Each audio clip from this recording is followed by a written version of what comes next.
we're going to go now to Beatrice and Bjorn Hori's garden in Albany. And this is the before photo. So as Bjorn told me, the kids had grown up and no longer played on the lawn, and the garden needed a do-over. Beatrice and Bjorn found longtime Bringing Back the Natives garden tour attendee and landscape designer Mary Malmquist, owner of Beauty and the Feast, who sheet mulched the lawn away and designed and installed this low maintenance, water conserving garden. The garden contains 3 types of California lilac, 2 kinds of manzanita, and the hardy foothill sedge, which provides structure and greenery throughout the year. Raised planting mounds provide the drainage that most native needs. So this is a California lilac, and there's a bee on it. This is a California redbud. If you would be interested in having Mary design and install a garden for you, you will find her contact information on the Garden Tours webpage under Find a Designer. This is one of the keystone species plant that Dr. Talamy talked about. It is the ribes, pink flowering currant. Okay, Mary, let's go over to you. Hello. Hi. So I'm Mary, and I'm here at Beatrice and Bjorn's garden, and I met Beatrice and Bjorn in summer of 2017, and they wanted to put in a native plant garden. They didn't have a lot of experience, so I worked with them to talk about the design, and they wanted to have rocks and a lot of sort of lower growing plants. So when I first got here, it was the front walk was all broken up, and there was actually a pine here that had died from the beetles. So the first thing they did is had the pine removed and busted out and removed the old walkway. And then we found a contractor to put in the new path and design the new path. And then I think we wanted to just do a little pan of the walk of the garden so you can see an idea of how it looks now. And then we'll talk some more about the process of creating the garden. You can see in the front that there's the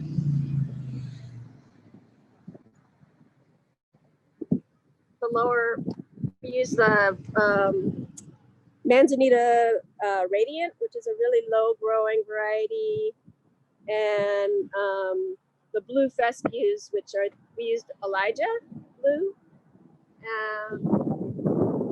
and it's a nice contrast with the green. And they had showed me some pictures of gardens they liked that included the bunch grasses and the rocks. So sort of space, but also creating some privacy around their house. The California redbud, which is the taller tree, which is finished blooming now, they wanted some screening in front of their main window.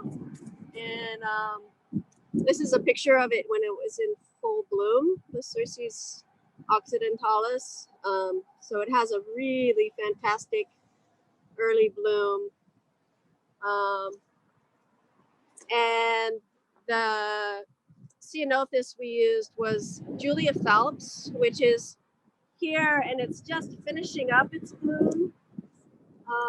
It had a little bit of a later bloom. The other one that we used was the concha, which had a really early bloom. And we had a picture of that flowering with a bee on it. It was just humming with bees in like February, March. And it's just a really, really gorgeous blue display. So the process here is when we first got here, it was all oxalis and Bermuda grass. And in order to get rid of all the grass and to create some height, because the soil here is kind of a heavy clay, and it would get really marshy in the winter when it rained a lot. So I wanted to create some mounding for the native plants that we wanted to put in so they wouldn't just drown in the winter. So we did a couple of things. When the contractor came to put in the walks down the side and in the front, I asked them to pile up the extra soil in the planting beds. And then when we sheet mulched, a part of the process is to dig out along the edges of the sidewalk so your soil and your bark doesn't slide into the sidewalk. So we piled all of that material, including all the grass, and we flipped the grass upside down to help kill the oxalis and help kill the Bermuda grass, and then cover it with a really good solid layer of cardboard. And we used the roll cardboard. It's, you know, if you're able to afford it, it's about $100 for a 100-foot roll. It's really worth it in terms of ease and having it not curl up around the edges. And then we did used American soil multi-purpose and did about 1 inch to 3 inches depending on the area to cover that, and then came in with the bark, which it's just fir bark, just because they wanted their garden to be pretty tidy and neat looking, and so we use that. That's, you know, the 3/4 inch bark is a nice size and looks pretty nice and neat. And we did all that in the fall of 2017, in like around October, November. And so that was just as the rains were starting. So that gave with the rains and the time in between before planting, the weeds came up, and we would come back every month and weed out the oxalis and weed out the Bermuda grass. And then we ended up planting in March of 2018. And then I have a few pictures of the process here that we can go over. So this is before the front walk was put in. I drew it out basically for the contractor with just blocks, and then we came in with string afterward. But that was when we were just sort of figuring out where it looked the best. This is a picture of the sheet mulch right after we put the compost on top of the cardboard. So it looks like this, and it's really important to get good coverage. So the fact that it was peeling up on the edge a little bit was both to keep the compost off of the side of the house and also to prevent the weeds from finding their way out. And this is with the bark coming on it. And then when the plants first go in, and this is something that's really important for new gardeners, or if you hire a designer, to realize, you know, in 2018, when these plants first went in, they're really small. So sometimes people are like, oh, they're so tiny. But if you look at the garden now, just 2 years later, you can see how much it's grown and filled in. It's important to select plants that are like all of the ceanothus and the arctostaphylos and grasses I chose specifically because they could handle the clay soils, and they all have very similar water needs. And so like considering plants' water needs and soil types is really going to be important. And we've been doing monthly maintenance consistently since the garden went in. And that's just to continuously, like as the oxalis and the Bermuda grass comes up, and now we come in and it takes us, you know, maybe 2 hours with the crew to pull out any weeds and do trimming and cutting back a month. So the maintenance is really pretty minimal. And we're winning. the oxalis barely comes up anymore. So some of the grasses that we use, they like the Berkeley sedge, and there's several varieties of the Berkeley sedge. This one you can sorry, I have to check notes because I have a hard time saying this word. It's the tumolicola. And that's the native one. So if you want to make sure you're getting natives, you should do that. Do the research on that. And the Archistophilus.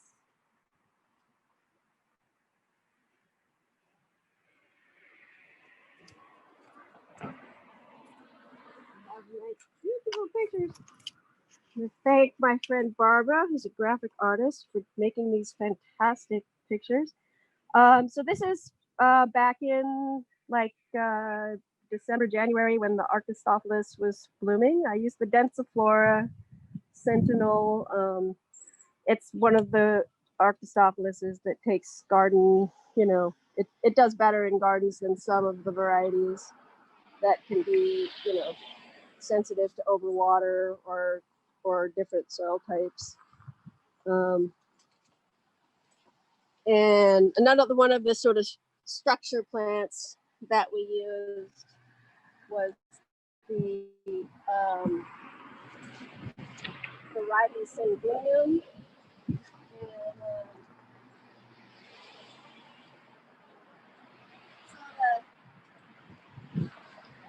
We also, I chose the glutinosum, and this is a picture of the flowers, and it was just finished flowering. It was flowering in like back, I guess, March.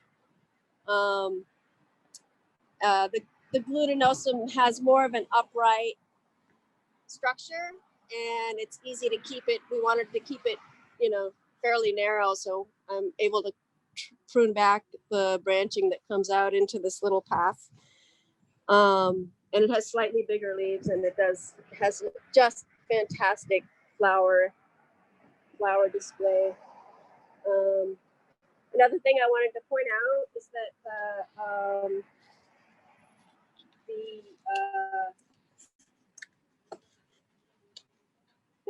the blue fescue, the Elijah blues, they self-sowed. So you can see the larger ones in the back are the ones we planted. We actually planted, I think there's 6 or 7 on this side of the walk. And then all these babies popped up. And some of those we'll let grow just to let them thicken up. And some of them I'll probably transplant. We're in the process of doing the curbside, or whatever you call it, the parking strip. We're going to turn that into native plants as well. So you can see that we mounded it up and did the sheet mulching, and the city came and dropped off some trees. But I plan to move some of the little baby blue fescues over there.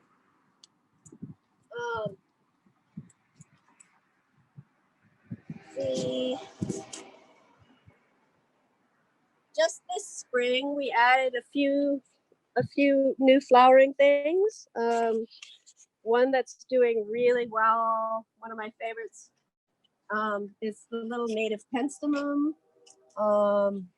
And we put it in, it was just a little 4-inch pot, and I'm really glad that it's still blooming now for the tour. It just has it's just such a beautiful purple blue color, and the hummingbirds absolutely love this plant.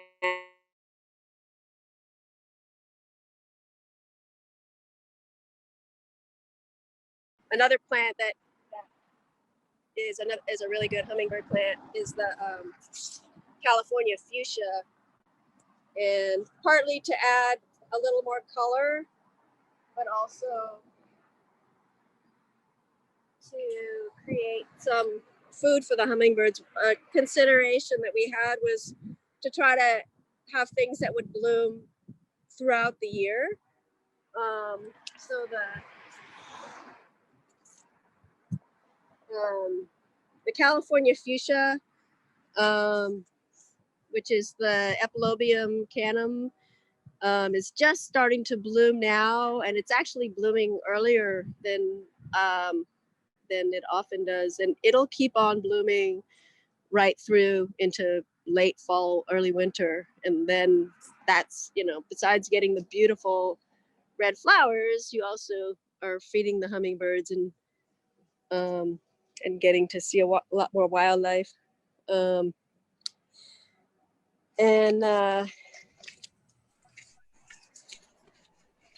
guess we'll talk about the iris.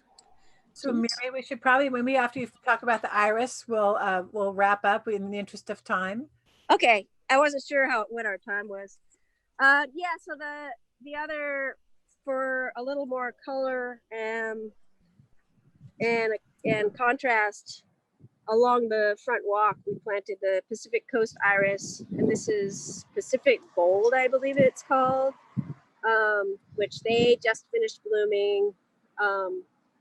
Like 2 weeks ago, they were blooming, and they've just finished up. So that was another early spring yellow, and it's nice in contrast with, it was starting to bloom while the pink flowering currants were still blooming.